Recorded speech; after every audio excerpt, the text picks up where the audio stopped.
Bismillahirrahmanirrahim. Assalamualaikum warahmatullahi wabarakatuh. Perkenalkan, nama saya Fernanda Setiadi dengan NIM 225231186 dari Perbankan Syariah kelas 2E. Di sini saya akan membuat video dengan yang bertujuan untuk menyelesaikan tugas mata kuliah Islam, Budaya, dan Jawa, yaitu tentang Perjanjian Giyanti dan terbelahnya wilayah Jawa. Perjanjian Giyanti merupakan penyebab terbaginya kerajaan Islam terakhir di Jawa, yaitu Mataram Islam. Mataram Islam terpecah menjadi dua wilayah pemerintah, yaitu Kasunan Surakarta Hadiningrat yang dipimpin oleh Sri Sultan Hamengkubuwono III dan Kesultanan Yogyakarta Hadiningrat yang dipimpin oleh Pangeran Mangkubumi yang bergerak Sri Sultan Hamengkubuwono I. Tiga pihak yang memiliki peran dalam perjanjian tersebut adalah Kerajaan Mataram Islam, Pangeran Mangkubumi, dan VOC.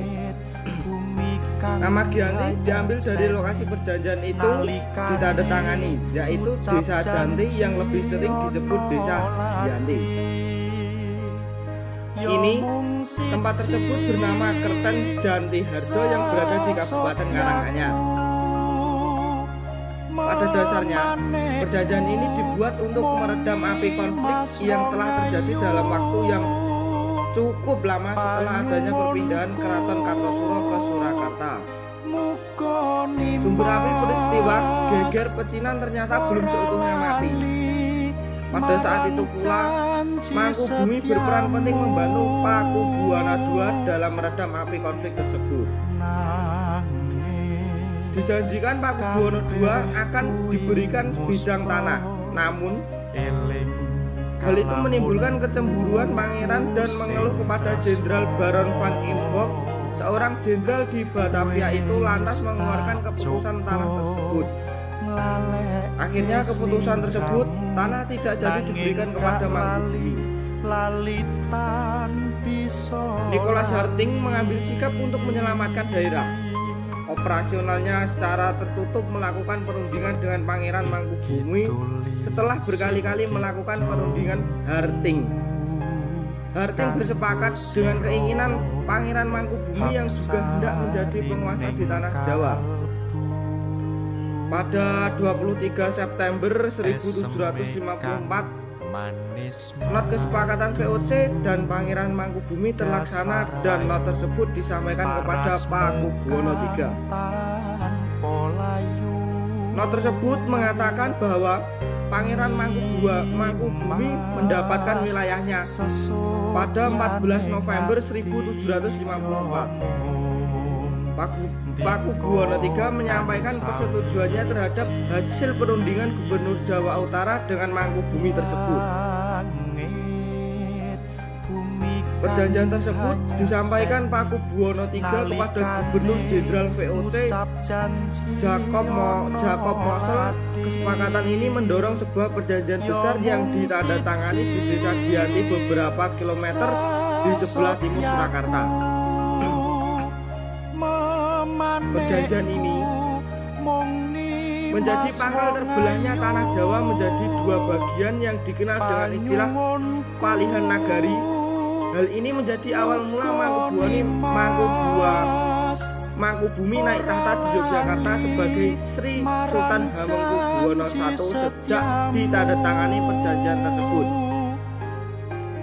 Tantangan perjanjian tersebut pada tanggal 13 Februari 1755. Aspek pembagian wilayah bahasa budaya mengalami proses sangat panjang berjalan dengan seiringnya waktu.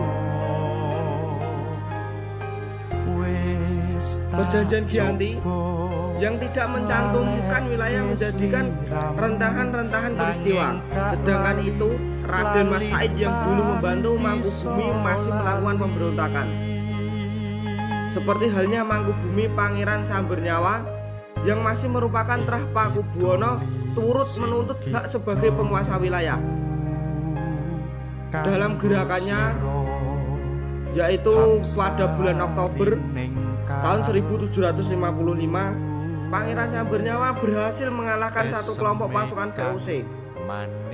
Kemudian pada Februari 1756, dia juga hampir membakar keraton yang baru didirikan di Yogyakarta itu.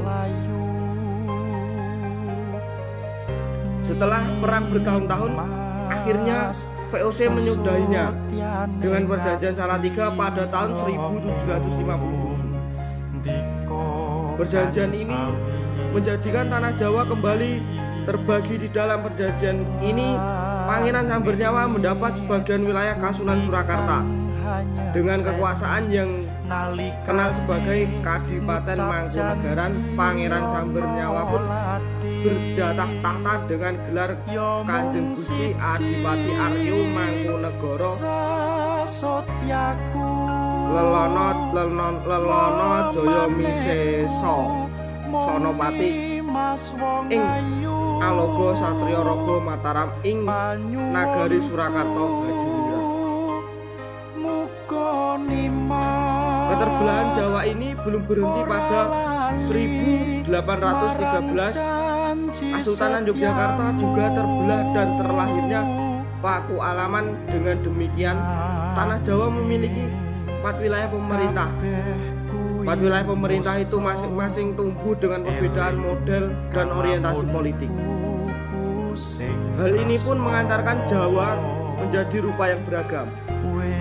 Di masa Republik Indonesia, Kasunan Surakarta dan Mangkunegaran menjadi situs budaya. Sementara wilayah Yogyakarta di dalamnya terdapat Pakualaman menjadi daerah istimewa yang sering disebut sekarang yaitu Daerah Istimewa Yogyakarta. Cukup sekian dari saya, bila ada salah katanya mohon maaf. Wassalamualaikum warahmatullahi wabarakatuh.